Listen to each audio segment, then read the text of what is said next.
again, Jane. Hey. How's the coverage going then? Okay, so we've gone full coverage, and we've gone about 10 shades darker than Laura's natural shade.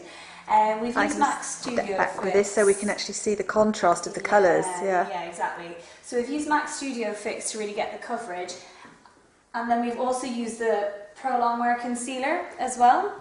And that's really good for coverage, for really long lasting. It's like 16-hour long wear. So I'm actually getting a lighter shade of that just to highlight in certain areas. So I just have highlighted underneath the eyes, a little bit down the bridge of the nose as well. On the Cupid's bow, like right just above the lip. On the chin.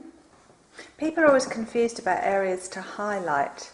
And I always suggest, or you're going to suggest, it's the areas that are closest to you, that are raised from the face. Yeah. So that's been a lot of people have asked me questions about where do you highlight?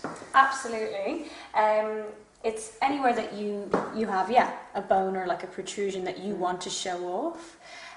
So shading will obviously kind of make those areas recede, and then once you put something brighter on top, so like the top of the cheekbone here. I was just going to say, it's so weird because I would have thought to make cheekbones darker. Yeah. Well, I mean, what I would suggest is when you put your blush on, keep it mainly on the apple of the cheek, and then put your bronzer, your shade right here. You can put a bronzer on the cheekbone like we would have done in the Made in Chelsea look, because again, that's more of a bronze sun-kissed look. But then if you get something like a shimmery product, it doesn't have to be lighter, but it just will reflect light away from the cheekbone. And again, that's more of an illusion. It doesn't have to be a lighter colour. So even if it's just a shimmer, which I'll show you later when we do the blush. Okay. So I'm just going to do the same on this side here. Now, Laura is absolutely loving this. She is loving being... Towie. As opposed to 50 Shades of Grey, 50 Shades darker, 50 Shades of T.O.W.I.E, I'd say.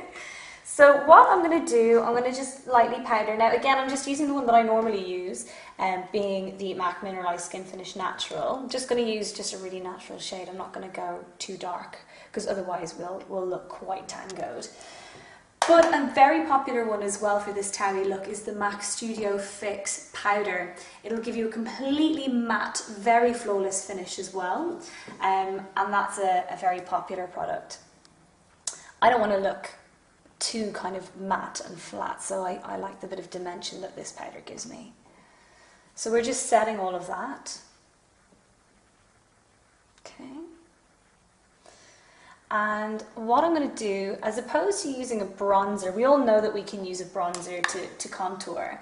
I'm actually going to try something a little bit different and use a really dark concealer and try and kind of get it to melt into the skin so it looks more natural, as opposed to like you're really caking it up. Sometimes powders can really look quite thick.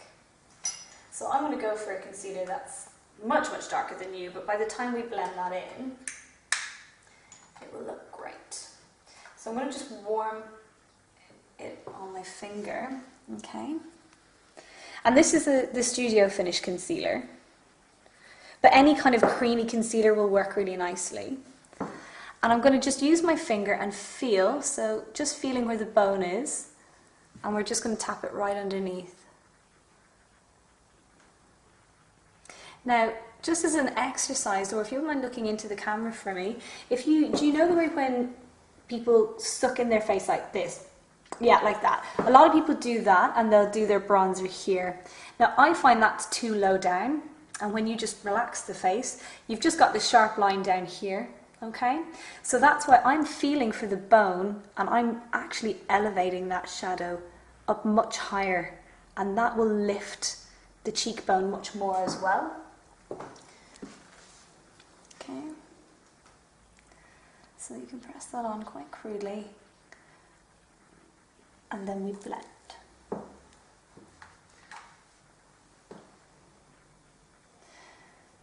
And then you'll avoid that build-up of powder on the skin. Losing my voice.